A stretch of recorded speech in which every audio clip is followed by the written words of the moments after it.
three things quickly, and then Ruth hopefully will be here for other issues. Just the first issue is this issue about Ivan Yates and Fianna Fáil, because I actually don't think this is some sort of just minor scandal, the aftermath of the presidential election, and it'll go away. The most significant revelation is that Ivan Yates was working for Fianna Fáil, including doing debate training with the Taoiseach, with Micheál Martin, during the course of the last general election. This is a time when he was presenting a podcast as a neutral, objective analyst. He was on RTE, he was on News Talk. Obviously, his podcast was hosted by News Talk. So here was someone who was presented in the media and presented himself as an objective analyst, who was actually talking up the chances of Fianna Fáil in various constituencies as he kind of reviewed constituencies, who was on the payroll, effectively, of Fianna Fáil. So there's obviously two big issues here. One is an issue for Ivan Yates, that it is extremely unethical that he didn't declare his interest. But secondly, there's a huge issue for Fianna Fáil. I mean, Fianna Fáil talking about misinformation, Micheál Martin has in the past. Fianna Fáil knew, Micheál Martin knew, that this guy, who they were listening to on podcasts, listened to on media, presented as an objective, independent analyst, he was on their own payroll. And that is very, very deeply corrosive to our democracy, because even if there was no intention by Fianna Fáil to influence Ivan Yates' predictions and analysis in a Fianna Fáil direction, and even if he didn't intentionally say, well, I'm getting paid by these people, so I'm going to talk up Fianna Fáil's chances, even if none of that happened in an intentional way, it clearly has the possibility that it happened in an unintentional way of a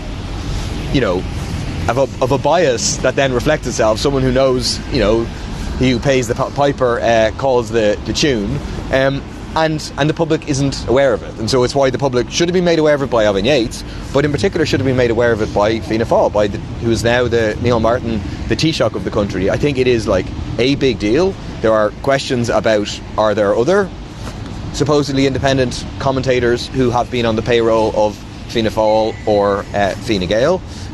We're going to bring forward a bill to say that all politicians will need to declare on a yearly basis their contracts with media analysts, media trainers and so on, so that we have full transparency over this.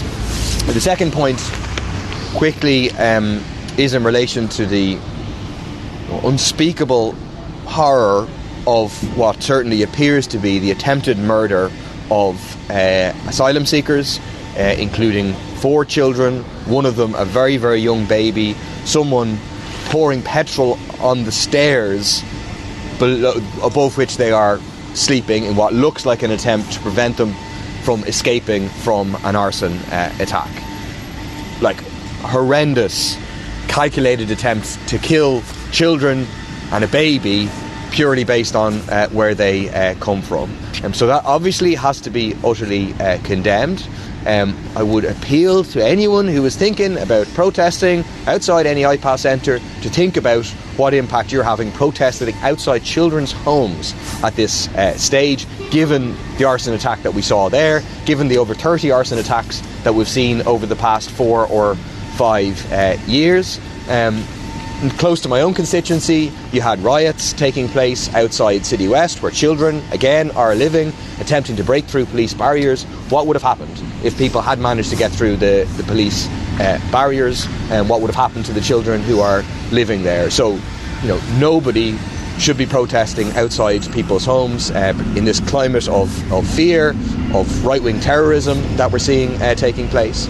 But I also want to say that there is a responsibility here of the political establishment. There's a direct line between the misinformation, as correctly called out by Fintan O'Toole of Simon Harris, the scapegoating by Simon Harris and Micheál Martin of asylum seekers, and the sort of violence that we saw in Drogheda. That isn't to deny individual responsibility for whoever did that act. I hope that they are brought to justice, but there's a deliberate creation of a hostile environment of asylum seekers by a political establishment that wants to shirk responsibility for the housing crisis, for the health crisis, for the cost of living crisis, and instead blame vulnerable people who are not responsible at all. And, we are currently due to have a debate on Thursday about asylum enforcement as part of this hostile environment strategy of the government. I've written to the Business Committee asking that we have a discussion on the safety of asylum seekers. It's the completely wrong framing that they are engaged in. And I think it's incumbent on Simon Harris, Micheál Martin and other political parties to draw back from their scapegoating of asylum seekers and when they look at the consequences of the environment that is being created by that sort of rhetoric, which is utterly false. There's no basis in fact. Again, Fintan O'Toole did an excellent job of deconstructing Simon Harris's figures around that. The final point quickly is just about the aftermath of the presidential election and where now for the left. People for Profit hosted a very successful meeting last night in the Sugar Club where we kind of opened up this discussion from our perspective. We think there was, it's a huge victory. It's the biggest vote ever for a presidential candidate, for any candidate in Irish history, in total numbers, in percentage, in the scale, the size of the victory relative to the next candidate. It's the first time ever that a left candidate has won a majority of first preference votes, and it was delivered by a movement from below. And we think that movement has to now continue. It can't stop just with winning the Áras. So the next steps for us, and we want to discuss with others, are we need to bring it onto the streets in terms of fighting on the issues here and now. The government lost on neutrality a week and a half ago. It still looks like they're going to try and push ahead with scrapping the triple lock. We need to have people on the streets to defend the triple lock, to defend our neutrality. The government should no longer be able to shirk, water down, delay the Occupied Territories Bill. It needs to be passed in full by Christmas, including services. We need action on the cost of living crisis, which was a huge issue in the election, and we need action on the housing crisis. We want to work with Raise the Roof, the trade unions and others to mobilise people. But also we want to look forward to the Galway by-election, the prospect of a unified left challenge, and the next general election as to can we present a challenge of clear choice, Fianna Fáil, Fine Gael, those that would prop them up on the one side, or a left alternative. So to that end, we're going to pursue private discussions with other political parties. We're going to try and meet with the other parties. We're going to push for the idea of a liaison of the left to be established to tease these issues out, acknowledging that people are coming from different places, have different perspectives. We've launched the idea of a massive assembly of the left sometime next year to kind of broaden out this discussion amongst party, non-party people. And within those discussions, obviously, People for Profit, we have a unique perspective. We're going to be pushing to say others need to join us in ruling out coalition with Fianna Fáil and Fine Gael, to say that it is disastrous, morally, strategically, tactically, to engage in any scapegoating of asylum seekers, and Sinn Féin in particular should draw back from doing that. And thirdly, obviously, to put forward our eco-socialist vision based on people power and what sort of left government is really could actually deliver the kind of change that we need to see. Final thing, is to say that Jerry Carroll, our MLA, was at our meeting last night and was in particular speaking about the motion of no confidence he's put forward in Paul Givan, the Education Minister from DUP in the North, who visited Israel recently, paid by the taxpayer, when this state has been conducting genocide. So Jerry is kind of leading the way, but trying to also work with others there to build as much pressure as possible to force the resignation of Paul Givan.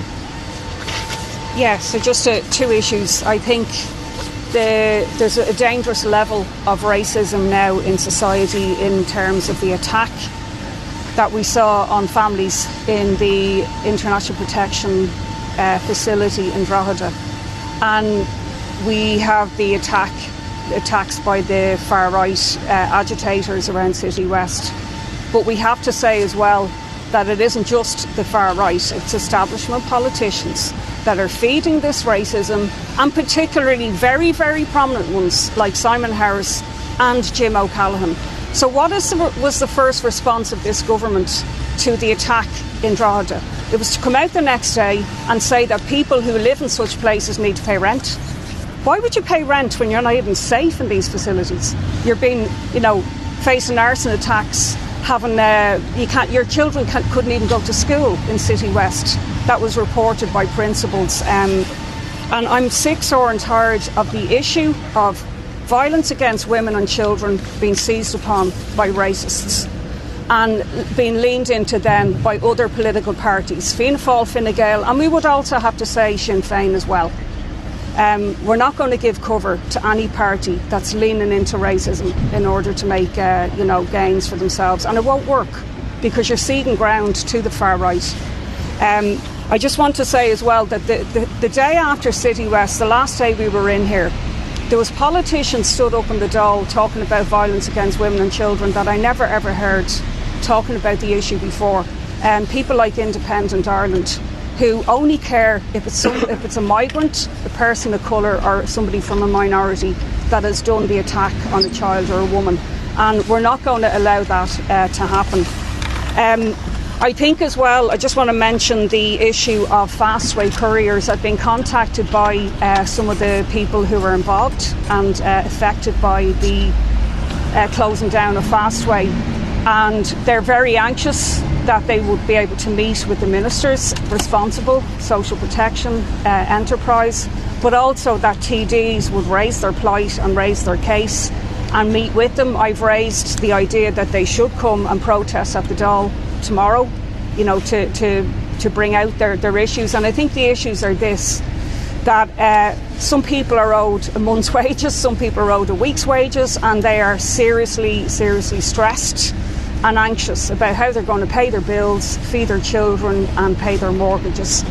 And we've had this situation before, but they're being doubly discriminated against because they are being told that they can't sign on for social welfare benefits. That has to be quickly sorted out by the Minister. That can be very quickly addressed. We can't have a situation where people are being doubly penalised. They're not getting their wages and yet they're being inhibited from accessing. They pay taxes as well. They're entitled to benefit from these sorts of protections. There needs to be an urgent minister because there's hundreds of workers affected, and this is a very important business as well. I don't agree with the way that it has been, privatised and so contracted out, leaving so many of these workers in bogus self-employment situations. It's something that the left has raised continually. So I think that that's an urgent one to be addressed from the Dáil today. Can I ask whichever of the two of you wants to take this, because you both touched on the comments from Simon Harris and Micheál Martin. Simon Harris, I don't know whether you've heard or not, was asked about the response to the critique of his immigration comments on the way in, and has accused other parties of trying to shut down the debate. What do you make of that? I mean, I think it's deeply cynical for people to say things that are false. For Simon Harris to say things that are false, and then when challenged on what is false, to say you're trying to shut down debate. We're not trying to shut down debate at all. We're very happy to have a debate, but it's part of the debate to insist on the facts. And so the facts are that asylum seekers are not responsible for the problems in our country. The fact is that asylum seekers who have not followed deportation orders make up a tiny, tiny minority of all migrants who are here. That's what Fintan O'Toole exposed.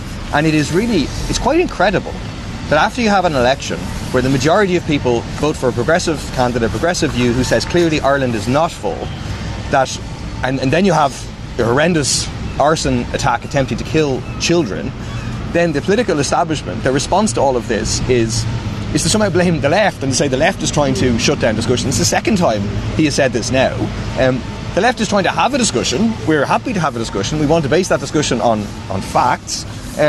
While the far right are engaged in a campaign of terror in this state against children. And it is so deeply cynical by Simon Harris, by Micheál Martin, to lean into this. And it's deeply dangerous with very dangerous consequences. Yeah, and just to say, this is a distraction from the horrific election that they had and other issues that are arising since it even. But we're not the people who are being divisive. Simon Harris is being divisive. There's real consequences for people in this country who are people of colour, who are migrant workers, working in my constituency, working all around this country. They're living in fear. And he doesn't seem to understand. And this idea, it's just the illegal ones. No, it isn't. It's not just the illegal ones. They don't want anybody in this country who's not Irish. The idea that somebody walking down the street who's going to be attacked by somebody, that they're going to actually check their, right to be here. They're a person of colour, they're going to be attacked, or they're a migrant worker. And I think the best form of defence seems to be attack in his case, that he knows that he's going to be challenged if he leans into racism, and he's trying to make out that we're the problem here. Also just want to say that it was this government that agreed with the EU to invite in Ukrainian people who were fleeing war, and now they're turning around. They didn't apply it to Palestinians and to other people, from Sudan and so on, that were facing genocide, but they opted to do it. And it seems now that Jim O'Callaghan wants to be the hard man. He wants to send messages about deportation flights, charging people for rent, throwing Ukrainians onto the street after 30 days, because that is what's going to happen. Like, I'm dealing already with 105 families in Dublin 15 with eviction notices, and throw refugees onto that, on top of that, is going to be a disaster.